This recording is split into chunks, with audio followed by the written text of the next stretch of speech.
Hello and welcome back to Raw Chatter. I am your host, Vicky Midwood speaking, and this is a podcast that is all about unfiltered conversations around addiction and recovery and coping, psychological patterns that shape your life more than you realize. So today I'm talking about the stuff that happens behind closed doors. The stuff that high achievers and CEOs and people who have high expectations of themselves and others, business owners, parents, caregivers, all pretend that they've got under control. And it's this. What happens to you at night when the world goes quiet? Because that version of you, the one that no one sees, that's the real one. And it tells you everything you know. Let's be honest. So many of us go through the day just holding it all together. We perform and we deliver, and you're strong, you're competent, and you're reliable, and you're the person that everybody knows they can count on. Familiar?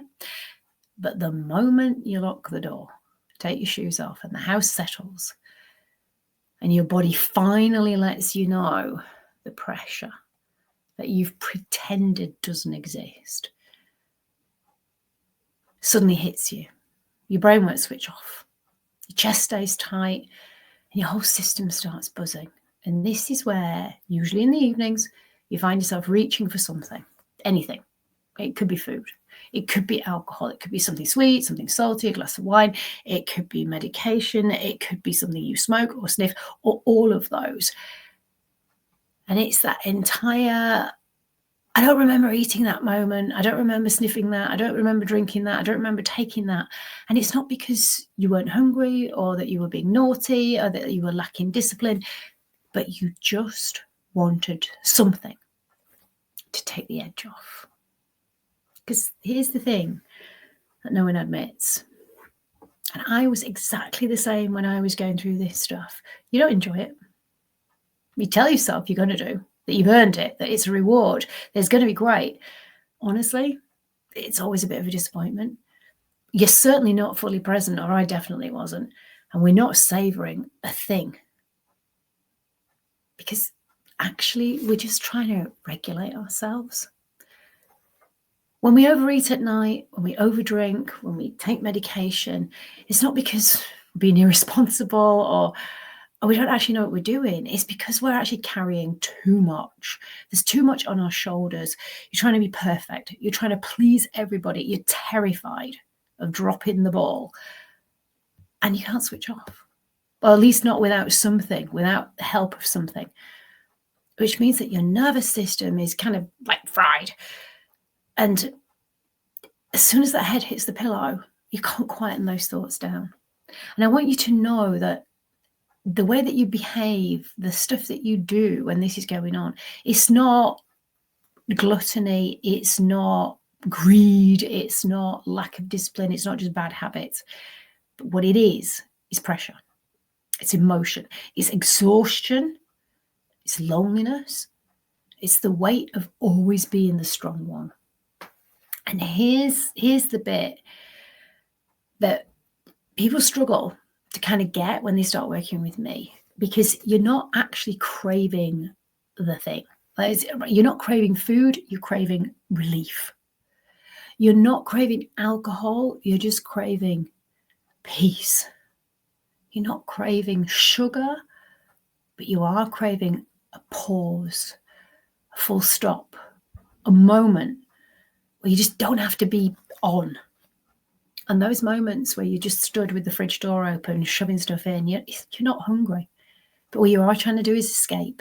Escape from your own expectations, from perfectionism, and from the pressure that you've put on yourself and that for sure others put on you too. But you've normalized it. Then unfortunately, what normally happens, or definitely what happened to me, is you wake up feeling full of anxiety and guilt and shame, and you're telling yourself that you feel gross, that you must have put on weight overnight, and you look baggy and saggy and tired. And you say things like, right, today, I'm going to get a grip. I'm going to do better. I'll try harder. It's time I'll crack it. But here's the thing.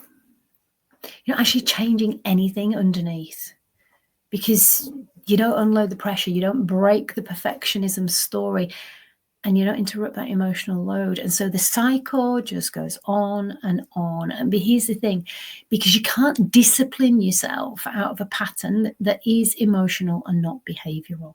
And it is. Okay. It's about your nervous system. It's about energy, because energy, as you've heard me say, emotions are just energy in motion. So it's about what's going on energetically for you.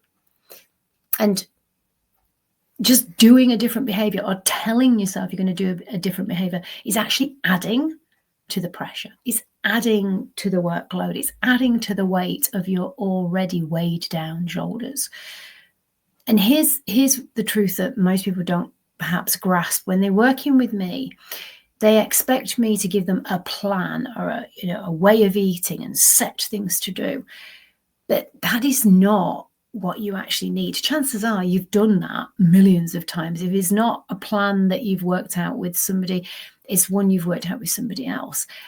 But it's usually based on stuff you've already done in the past that hasn't worked, which kind of makes it a rather unfortunate waste of time, because the more you put pressure on yourself to do something, and this time achieve it when you didn't achieve it before, but you're going about it in exactly the same way, you're setting yourself up to keep that cycle repeating, but to also keep telling yourself you'll never do it. There's something wrong with you, or you're weak, or you're flawed. And then even more, you're going to keep this stuff quiet. So what I want to tell you is, you don't need a food plan. You don't need to do dry January, because I know loads of people will be jumping on that, especially if they overdo it over Christmas. You don't need to just say no. Do you remember that campaign from the 80s? Just say no. You don't need a new supplement, and you definitely don't need another start over on Monday. But what you do need to do is understand the part of you that is exhausted from holding everything up, because that's the part that comes out when you're behind closed doors. 2 o'clock in the morning, you can't sleep. You're opening the fridge door. You're deciding you're just going to have a drink to just knock yourself out. And then there's another part that is whispering, you can't keep doing this. When you deal with that, when you deal with what is really going on, the load, the pressure, the perfectionism, the nervous system, the emotional backlog, if you like, I can promise you that that is when everything changes. Now, at this time of year, all of this pressure seems to be amplified. It seems to be coming from everywhere. There's more pressure to go out, to look a certain way, to go to certain events, to show up a certain way, but to also provide what your family want. And there are so many extras. And what we need to look at is, what can I do to help myself to take off some of the load without force, without restriction, without shaming yourself, without telling yourself a story about you being a terrible person, because you need to stop numbing. You need to stop the need to escape. And you need to stop needing to kind of soften the edges and just take the pressure off, or take the edge off, because it's not working anymore. And the more you do it, the more you keep on doing it, the worse you're going to feel. That, I can tell you, is definitely true. Now, a lot of people are going to find that out for themselves, and many of us do, and I was one of them, the hard way, until we push it until the very, very edge. And it would be great if you could be a bit smarter than me and not wait until you get to that point. I knew full well that I was in a destructive pattern, but I genuinely didn't know who to go to or where to get the help that I needed. I knew that my GP wasn't the answer. But back then, in the late 90s, I didn't know where to go. I didn't need to just talk about my issues. I'd kind of done that decades before. It wasn't helpful. I didn't think that I needed to go to AA because I had other issues going on. It wasn't just the alcohol. I didn't know because there weren't coaches, there weren't people like me around then. But what I do know is that I purposely do what I do because I want to be the person who I was looking for when I was struggling with this stuff. And so if this is kind of hitting you in the ribs, because right now I've just kind of described your life behind closed doors, and you want some support, real support, not just tips and here's a plan and here's how you do it.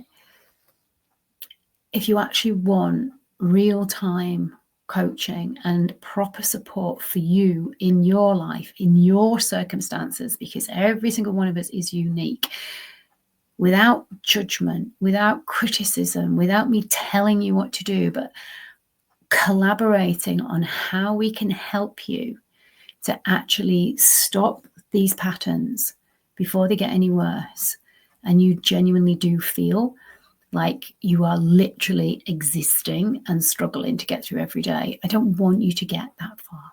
I really don't. Yes, it's December now. And yes, this is a time of year when all of this pressure feels like it is amplified. But this is exactly the time to reach out. And this is exactly why I've created an offer for the whole of the month of December that is giving you £500 off both my VIP day and my 30-day accelerator. You can book now for January or even a February start. You don't have to start now, although to be honest, if you're really struggling right now, I would say start ASAP, because it will really help you to get through December without feeling like you've lost the plot or you're going to collapse or have a nervous breakdown or just give up. If you're ready to stop falling apart at night, if you're ready to let go of some of the load and to help yourself to learn how to help yourself to deal with life's stresses in a more constructive, less self-harming way, if you're ready to feel peace and calm, and if you're ready to stop punishing yourself, then I would love you to reach out to me. I'm going to put all of my connection details in the description. But this is a time of year where it can really hit home the patterns and the habits that actually, if we're honest, we've been doing for the last 6 months, the last year, the last 5 years, maybe the last 20 years. And what I can tell you is it's never too late. Your body is an amazing thing, so is your brain. It's designed to heal. So you can change things around. And it doesn't have to be as hard as perhaps you've experienced in the past when you go about it the right way with somebody who actually understands how to help you connect and work with your brain and your body and your gut as a complete system. So I'm going to leave you with this, folks. We only have one life as far as we know and one body. Please look after it, because it is looking after you. And I am here to help you to learn how to look after you in a way that is simple and sustainable for life. If you like what you have heard, please do give me a thumbs up. If you haven't yet subscribed, please do subscribe. If you know anybody who is struggling behind closed doors, who is going through the motions of just surviving, who is consistently turning to food or alcohol or medication or smoking stuff or anything that is potentially harming their health, both physically, emotionally, mentally, and spiritually, then please do let them know about this episode. I'm here to help you learn how to help yourself. And you can do it. And I promise you, it does not have to be as hard as a part of you will be telling yourself it does. It's just that you have potentially gone about it in the wrong way for you, your brain, your body, your nervous system, and your gut. And I can help you to go about doing it in a much better way. Take care of yourselves, and I will see you on the next one. Bye-bye for now.